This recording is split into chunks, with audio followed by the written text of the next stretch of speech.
So those are my...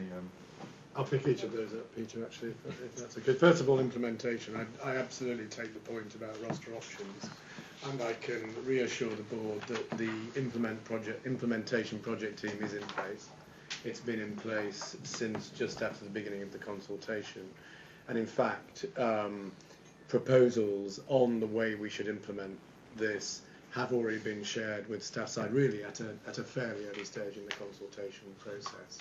And that's actually something we learned from the last, the two layers above this, where the move from consultation into implementation probably wasn't as smooth as it should be.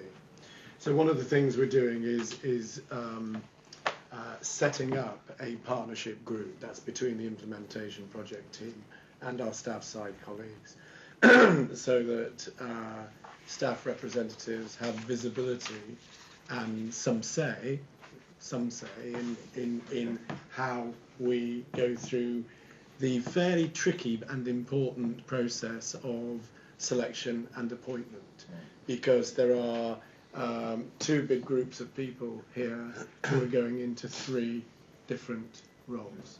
So the fairness around that James mentioned is very important, and that project team has been employed until the middle of December, and we expect this to finish on December the 6th at the latest. So that's the first thing too. Okay. The second technical point about a 4-week trial is quite interesting in this regard, because from a legal point of view, we have to allow a 4-week trial, but the organisation's position on the jobs we have here is that they will be suitable alternative employment to the jobs they do now. And from that point of view, if we were challenged after the 4 weeks, we would defend ourselves against that challenge. So whilst technically there is a 4-week trial, nonetheless, we will not be expecting disruption through that, because we will be expecting that the work people do is suitable alternative to the work they do. Thank you. So that's a kind of more technical point, really. Winter peaks is a very important one, and I mean that's one of the reasons why we could not wait another day to implement this. You know, as I've said, December the 6th is the day when this will be complete, and that will be the last possible date. If this was delayed anymore, we would have to wait until the new year, and in terms of the benefits managerially, culturally and financially out of this, that would be very difficult for us. So it's really important that we get on with this implementation straight away, and it is a significant number of people, so that's why the implementation is going to take a couple of months. Okay, Roger. And there was one more about development, and I think this is probably the most important thing of all, and the thing we need to be most mindful of, and that is that by doing a restructure, you do not will things to start to happen. Nobody will change the way they work unless they are supported to do that. And I think that's particularly the case for the team managers and the clinical leads. And the team managers, who in the form of team leaders and clinical team leaders, have already gone through 2 modules of what we're calling DT3, which is the Competent Manager program from the Strategic Development Program. Modules 3 and 4 will be ready and waiting for them as they are appointed. So on December the 7th, I would expect the team managers to start Module 3. So that's really important, and there will be a similar development program for clinical leads as well. So the key people in here are supported. And finally, Chair, if I may just very quickly talk, and the shift manager. Yes. And if there is some cultural work we need to do as well, which was called a Great Place to Work and is in the Strategic Development Programme, and that also needs to key into this as it starts to happen, and that's around things like team management, involvement of staff, recognition, and communication, and that will involve all frontline staff. So there is a lot of work we have to do. This, in a way, is just a start. Thank you. Thank you, Roger. I'm now going to ask the board whether it feels ready to make a decision on this. Yes. In that case, I just want to formally put before you the recommendation to go ahead with this operational reconfiguration in the form that it has been presented to us today. Is the board happy to do that? Yes. Yes, okay. I'm hearing a strong yes on that. I want to thank everybody who's been involved. I want to thank the staff side and the individual members of staff who've worked so hard on this. I want to thank the implementation team in advance for the work that I know it's going to do.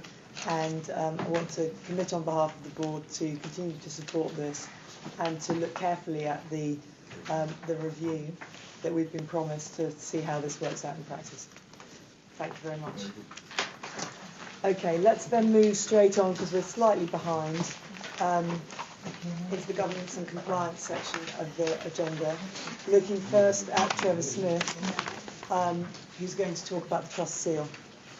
Trust seal has been used on one occasion since July meeting, as reported in the paper here, and that was for the implementation of the Pathfinder 111 scheme for urgent care access with NHS Luton. Thank you. I think we're all very pleased that that went ahead, so it's good to know. Can I just add that I did check, this does not make this a legally binding agreement, as it cannot be a legally binding agreement. And in fact, the use of the trust seal was more about expediency to make sure that Luton did not feel discomforted by a refusal. Okay. Tim, we've received reports from your committee, your finance committee. We've received a written report from your August meeting, and do you want to update us in an exceptionally succinct manner from the 6th of September? Sure, very quickly then. We've seen the finance report anyway. Those issues Yes. Have been dealt with in greater depth in the finance committee. We spent a lot of time on the Birmingham Home Health tender, which was very useful actually, and we have to say that despite the fact that we were late, a good recovery was made, and there was a lot of work done to get that tender out in time. Service line reporting was heavily discussed. We still have some apparent cross-subsidisation, especially in dental and West Yorks, that we need to address. The detail of that has been gone through. And a couple of things about finance itself. Firstly, the finance team restructuring is complete. I think there's just a couple of appointments to make, Trevor, aren't Should there? be complete the end of this week. Yeah. We should have all post-filled. We're nearly there, and we heard about that a long time ago, and it's been going on in the background. And finally, there is a programme for finance training for non-finance staff, and I think that's really important. And the finance committee were very supportive of the finance executive team in doing that. Thank you, Tim. That was great. Okay, moving from finance to audit. Peter, would you like to make any particular comments about your meeting on the 13th of September? Just a couple of things.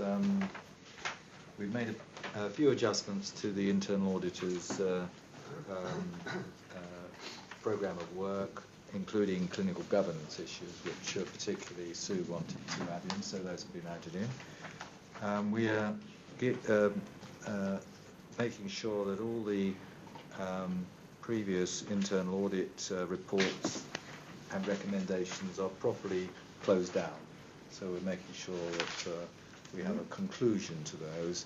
And there was another item which arose under counter fraud, which Nick's going to report in part to. Yeah, thank you very much, Peter. Tim, you had your first Innovation Committee meeting. We did. We were very pleased with it as well. Very quickly, we had 8 attendees externally with us. I won't go into any of the detail of the meeting, but it was an eclectic bunch, and we were very pleased with some of the comments that we've got.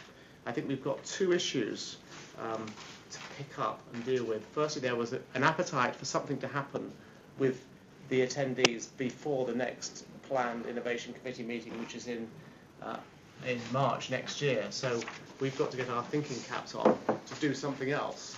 And I'm not sure how we program that, Nick, and resource it and all the rest of it, but that was the measure of enthusiasm from the committee, which was great. And I think there's a general thing there that Matt's got to deal with, which is how do we engage with these people on an ongoing basis? And we need to get our brains around that, because we very much wanted to get one under our belt. The other thing that perhaps the board would have a view on, the committee agreed that, one, we didn't want to publish our minutes because, by definition, it's a very free-flowing and it's a lot of opinions, basically.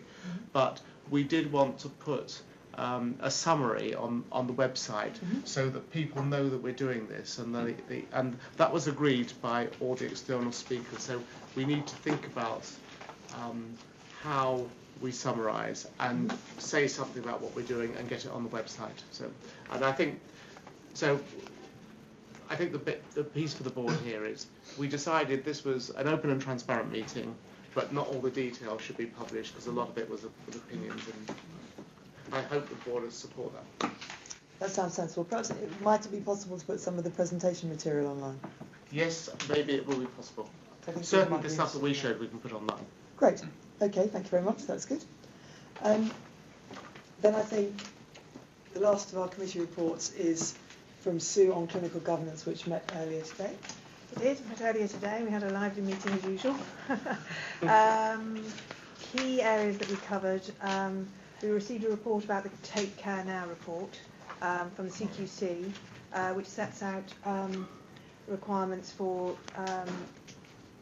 governing GP out-of-hours contracts, and we considered the West Yorkshire contract against those requirements, identified some clinical governance issues that are now being monitored and dealt with. We had the governance report, which is a quarterly report that comes to the committee, which looks at the KPIs for clinical governance and considers the performance against that. And we had some discussions around those that were red or amber.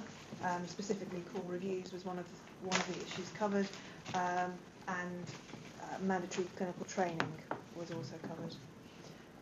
We've reviewed our terms of reference as we normally do every year. It's minor changes, but nothing that really would affect business in the committee.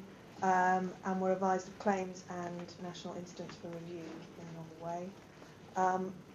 We had an update on progress in preparing for our NHS Litigation Authority assessment, and we're assured that we are on track, although there's substantial work still to be done.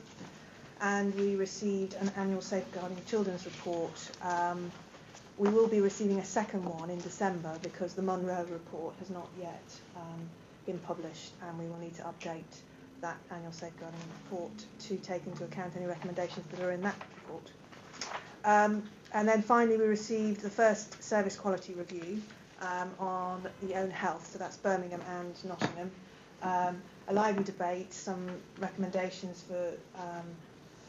for additional information in there, and the intention is that report will come to the next board meeting in October.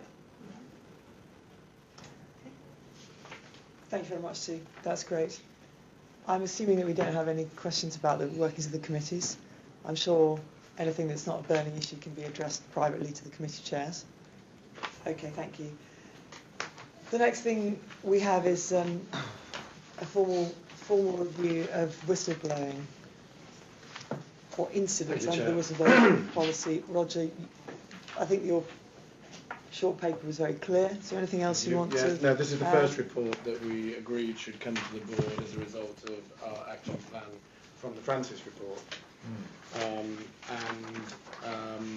We do have one incident which I'm not at liberty to go into detail about at this stage because it's still under investigation. I think the important thing that was reassuring to the board was to see you have an incident that is under investigation. And I think that's really what the board wants to know, that incidents are being investigated. So thank you for that.